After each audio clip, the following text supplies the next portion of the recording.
Now let's start with imperative sentences. Imperative sentence अगर हमारा active voice में है तो उसको हम पैसिव में कैसे लेके जाएंगे। ओके, तो let me tell you imperative sentence होता क्या है। इम्पेरेटिव मूड जो है, that mood carries a sense of order, command, request, advice, proposal etcetera. Okay, जो जिस टाइप के सेंटेंस में हमें ये सब नजर आता है, ऑर्डर, रिक्वेस्ट, एडवाइस, कमांड, उन सब सेंटेंस को हम लोग बोलते हैं imperative sentence. Okay, now imperative sentence में आपका जो एक्टिव वॉइस रहेगा उसमें सब्जेक्ट नहीं होता है। इस बात को आप क्लियरली समझ लीजिए। इम्पेरेटिव सेंटेंस में आपका जो एक्टिव वॉइस रहेगा उसमें आपको क्या होगा, आपका कोई सब्जेक्ट का कोई खेल नहीं होगा, उसमें सिर्फ वर्ब रहेगा एंड ऑब्जेक्ट रहेगा। And in some cases you do not even have object, सिर्फ वर्ब ही मिलेगा। एंड वर्ब हमेशा आपका वर्ब वन रहेगा, हमेशा वर्ब का फर्स्ट फॉर्म आपको मिलेगा। सो देन आपको क्या करना है, उसको जब पैसिव में लाना है तो in maximum sentences we make use of the word let, LET। Okay, but in passive voice let का यूज सिर्फ पैसिव वॉइस में ही होता है। चलिए बोर्ड पे ध्यान देते हैं, use of let in the passive voice. So active voice में आपका क्या होगा, सिर्फ वर्ब और ऑब्जेक्ट रहेगा।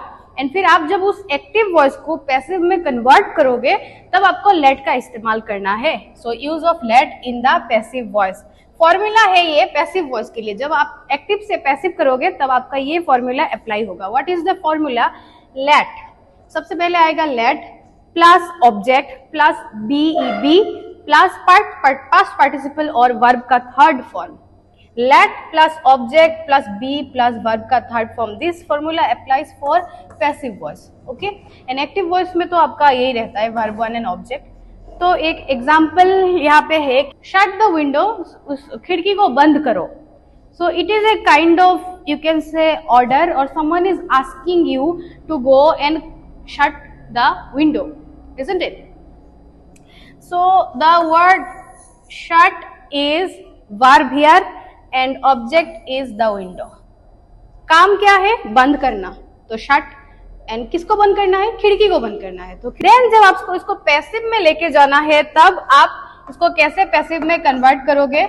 Let's use the formula. सबसे पहले आएगा लेट, ऑलराइट, लेट, फिर लेट के बाद आपको ऑब्जेक्ट लगाना है। ऑब्जेक्ट क्या है हमारा? The window. Let the window, फिर हमें क्या करना है? बी लगाना। Okay, let the window be. फिर वर्ब का थर्ड फॉर्म, वर्ब है शट, शट का थर्ड फॉर्म क्या है? शट, शट, शट, सेम रहता है। शट का थर्ड फॉर्म भी शट ही है। So let the window be shut, let the window be shut. हो गया। You see how we have applied the formula here. Now if your sentence in active voice is a negative sentence, imperative में क्या है आपका? if the sentence carries a negative word then how you are going to transform it? it's very easy, बस आपको एक note लगाना है formula में। जैसे कि हमारे पास ये एक सेंटेंस है, do not close the door, दरवाजे को बंद मत करो। here also you see there is no subject, there is no subject, close is the verb and the door is the object, verb plus object। do not close the door, आप door को close मत करो, तो उसमें आपका formula क्या आ जाएगा? Here we have the formula for negative sentence.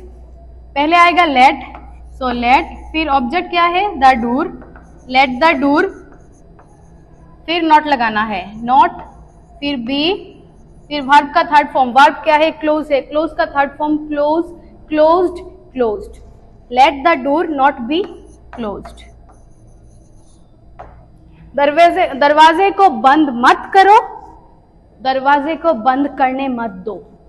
Late the door not be closed. We can take another example, do not beat the child, do not beat the child. Again it is an active, we need to take transform it to passive. Okay, करते हैं। Do not, सबसे पहले आ जाएगा late, फिर क्या? Object, object क्या है? The child, let the child, फिर not, let the child not, फिर be, फिर verb का थर्ड फॉर्म, beat का third form, beat, beat, beaten, let the child not be beaten। I hope it's clear now, you clearly see यहाँ पे क्या है आपका?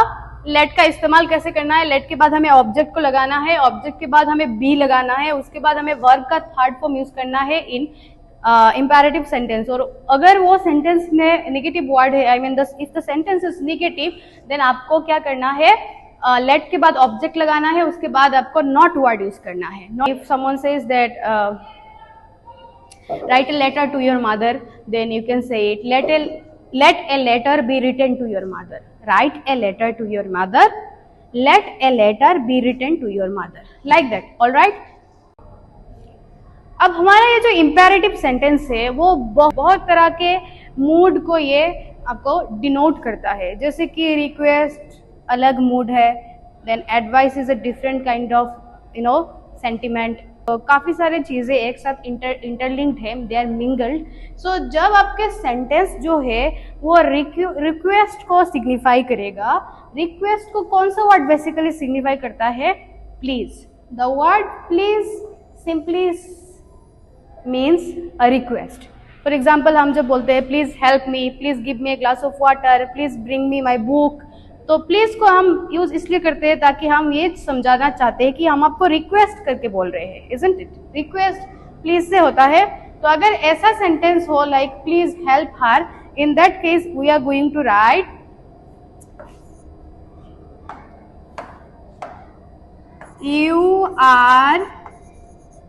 you are requested to help her. यहाँ पे आपको रिक्वेस्ट ही तो किया जा रहा है. Please word itself means request. So when the sentence is please help her, then you should write in passive voice you are requested to help her. So जिस sentence में प्लीज होगा एक्टिव वॉइस में, passive voice में आप लिखोगे you are requested to, उसके बाद जो सेंटेंस जो बोलेगा उसको ऐड करना है. तो यहाँ पे हेल्प था, हम लोगों ने उसको ऐड किया है. You are requested to same रहेगा, फिर हेल्प हर जो है उसको बिठाना है, यू आर रिक्वेस्टेड ही लगाना है. तो I have to give you another example. If someone says please bring a glass of water, अब कैसे करोगे? Please bring a glass of water, you are requested to bring a glass of water. Okay. Then अगर आपका imperative sentence के अंदर ऐसा कुछ sentence हो जो आपको एक जिसका सेंस ऑर्डर जैसा हो, someone as if someone is ordering you, for example complete the task by tonight, रात के अंदर ही इस काम को खत्म करो, there is a order for you. so in that sense you are requested ना बोल के आप बोलोगे you are ordered. you are ordered to फिर सेम सेंटेंस ही आपको लिखना है, complete the task by tonight. You are ordered to complete the task by tonight. If someone says in a harsh way get out of the class, then what are you going to write? You are ordered to get out of the class. So the sense will tell you what to write. Here the sense was request, so you wrote you are requested to. Here it is ordered, so you are writing you are ordered to. What if it is an advice? For example, be truthful. Be truthful. You are advised to be truthful. Isn't it easy? Imperative sentence is the most easiest ones to do in voice change. So you see, be truthful में क्या हो गया? It is an advice, right? Someone is giving you advice to be truthful. या फिर if someone says do not tell a lie, you are advised not to tell a lie. Okay? You are advised to be truthful. एक चीज आप लोग a very minimal thing you should notice. यहाँ पे मैंने advice को लिखा है ADVICE, बट यहाँ पे मैंने लिखा ADVISE. जिस चीज को आप यहाँ पे CE नहीं लिख सकते, यहाँ पे आपको SE लिखना होगा, because there is a difference between noun and verb. ADVICE and ADVISE. Alright. So this is all about our imperative sentence. Let का यूज करना है. ऑल्सो अगर ऐसा कुछ सेंटेंस हो जिसमें आपको समझ में नहीं आ रहा है कि ये ऑर्डर है या रिक्वेस्ट है, या फिर sometimes in some lines we do not know because they are written lines, they are not spoken words. spoken words में हमें easily समझ में आ जाता है कि sentiment क्या है word में, but जब written होता है तो easily समझ में नहीं आता है. in that case what are you going to do? अगर आपको समझ में ना आए कि ये request है या order है, you are requested लिखना है या you are ordered लिखना है, in that case you can write you are asked to. for example, if someone says complete the work, So complete the work, अगर मैं से बोलूँ complete the work, is it order? Or if I say complete the work, that is order. But how can you sense that tone in writing? So in that case you can write you are asked to complete the work. So you can make use of the word asked to. Okay, only in those sentences जहाँ पे आपको जो tone है वो समझ में नहीं आ रहा है, in that case you can make use of the word asked to.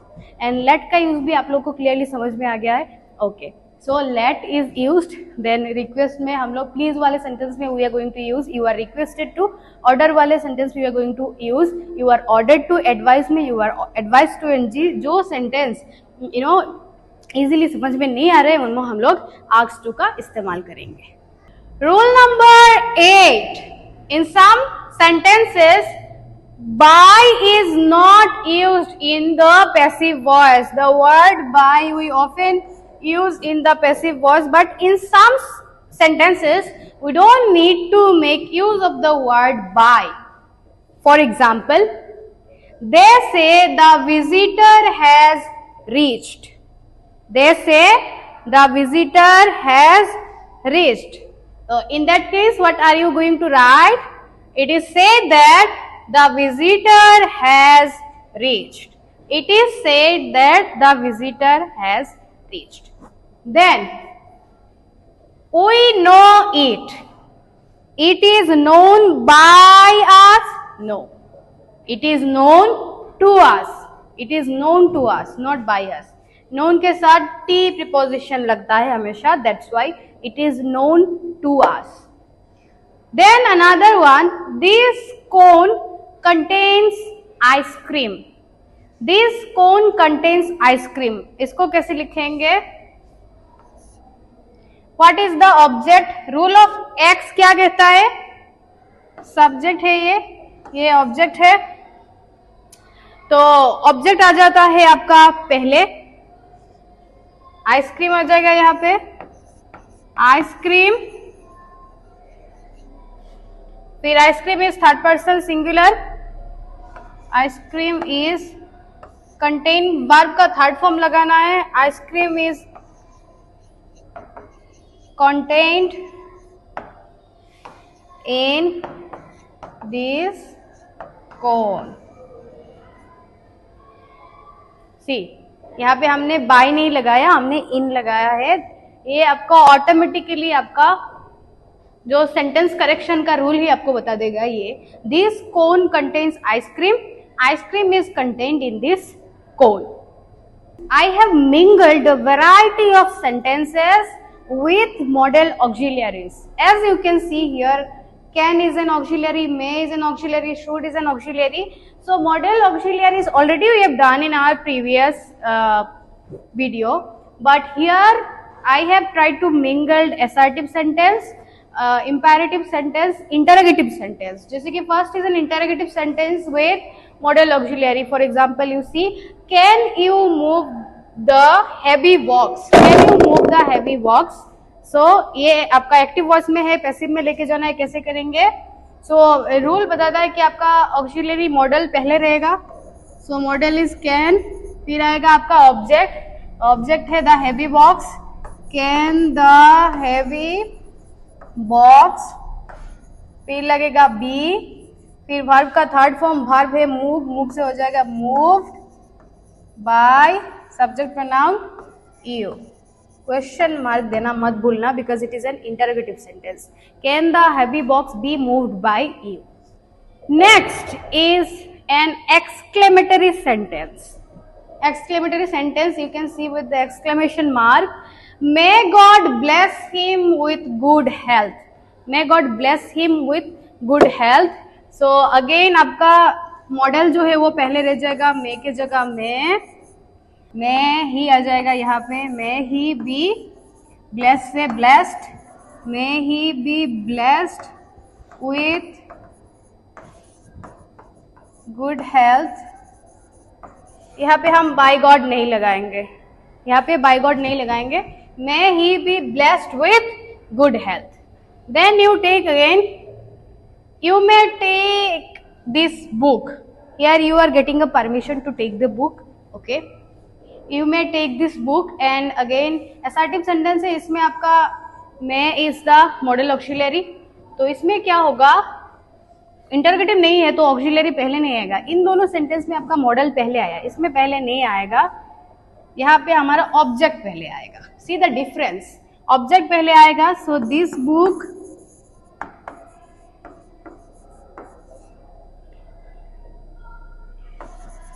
may be taken by you। Taken क्यों किया हमने, क्योंकि हमें वर्ब का थर्ड फॉर्म करना है, take is the verb here, so हमने टेकन किया है, this book may be taken by you. Last sentence is you can say a kind of imperative sentence because you are advised here to always speak the truth, you should always speak the truth,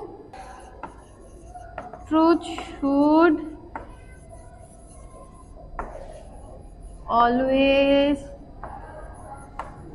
be spoken। You can say, यहाँ पे जो you है, ये you मतलब तुम नहीं, ये universal you है जो सबको रिप्रेजेंट कर रहा है कि सबको हमेशा सच बोलना चाहिए। You should always speak the truth, truth should always be spoken. By you की जरूरत नहीं है because it represents an universal, it represents an universal cry to always speak the truth, so truth should always be spoken। Again you clearly see the differences, there are a variety of sentences, a variety of rules are applied here। Now let's do some passives to active। Normally we have done active to passive, now let's do some passives to active। In the final examination, especially in board examination, most of the time what they do, they give active and passive both, from active to passive and from passive to active, so it is also very important to learn those, but if you know the formula then it is crystal clear and it's very easy। Let's do an essay has been written by me। so सबसे पहले हमें क्या करना है, sentence को ध्यान से पढ़ना है और फिर हमें ये पता लगाना है कि सेंटेंस आखिर कौन से टेंस में है। An essay has been written by me, इसी जगह से पता चल जाता है कि ये सेंटेंस है आपका प्रेजेंट परफेक्ट टेंस में, प्रेजेंट परफेक्ट टेंस में। Alright, now you know that this is actually active voice का सब्जेक्ट है, क्योंकि एक्टिव वॉइस का सब्जेक्ट ही पैसिव वॉइस का ऑब्जेक्ट बनता है। ओके, तो मी यहाँ पे सब्जेक्ट का प्रोनाउन यूज हुआ है, सो मी से क्या हो जाएगा, आई। आई का प्रोनाउन अगर मी है तो मी से होगा आई, सो आई आ जाएगा। फिर यहाँ पे हैव ही, हैज इसलिए यूज हुआ क्योंकि ऐसे थर्ड पर्सन सिंगुलर है, बट आई जो है वो फर्स्ट पर्सन सिंगुलर है, सो आई के साथ लगेगा आई हैव। देन अगर आपका सेंटेंस ही प्रेजेंट परफेक्ट टेंस में है तो आपका वर्ब यहाँ पे राइट है ना, रिटन से आपको पता चल रहा है कि आपका वर्ब जो है वो राइट है। सो अगर आपका वर्ब राइट है तो प्रेजेंट परफेक्ट का फॉर्मूला में क्या होता है, सब्जेक्ट प्लस हैव और has plus verb 3 plus object, subject लगाया आई हैव लगाया, वर्ब का थर्ड फॉर्म राइट से रिटन ही रहेगा, आई हैव रिटन, ऑब्जेक्ट क्या है, एन एस ए। तो यही तो था ना हमारा एक्टिव वॉइस का formula. So I have written an essay, कर लिया। अभी आप लोग ये ट्राई करो कैसे होगा, मैं करती हूँ, मेरे साथ साथ आप लोग भी रिपीट करो। The game was not played by us, was हमें बता रहा है कि ये सेंटेंस जो है वो पास्ट सिंपल टेंस में है, पास्ट सिंपल टेंस में है। ओके, पास्ट सिंपल टेंस में है। The game was not played by us, us pronoun use हुआ है, अस से हो जाएगा वी, हुई। आज को हम लोग करेंगे डीड, नेगेटिव है तो नॉट रहेगा, we did not play, third form use हुआ है प्ले का, so we did not play the game, we did not play the game. Clear? Another one, the beggar was loved at by the rich boys, the beggar was loved at by the rich boys. So जो the rich boys जो है वो है हमारे subject, पहले लाते हैं उनको, the rich boys past form में है तो हम लोग भी वर्ब का पास्ट फॉर्म ही यूज करेंगे। The rich boys loved at the beggar.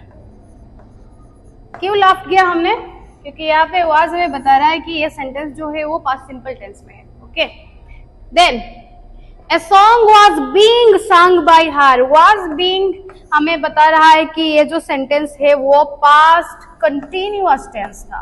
Past continuous tense was being ये बता रहा है. तो पास्ट कंटिन्यूअस टेंस का फॉर्मूला ये है कि subject plus was were plus verb ing object. Subject कौन है? she है. हर है तो she ही होगा. she, फिर she के साथ लगेगा was, सब verb sing ing singing. She was singing a song. She was singing a song. Last one is it was known to none. It was known to none. It's very easy. None. known से हो जाएगा knew. क्यों knew? no क्यों नहीं लगाया? क्योंकि was है. none knew it. none knew it. तो आप लोग एकदम आराम से सब देख लो. And let's end the video with a question mark to you. मैं आपको एक क्वेश्चन करती हूँ. By whom are you taught English? इसका आंसर आप लोग मुझे कमेंट में जरूर बताएं. The question is already in passive voice. By whom are you taught English? Please answer me in the comment section.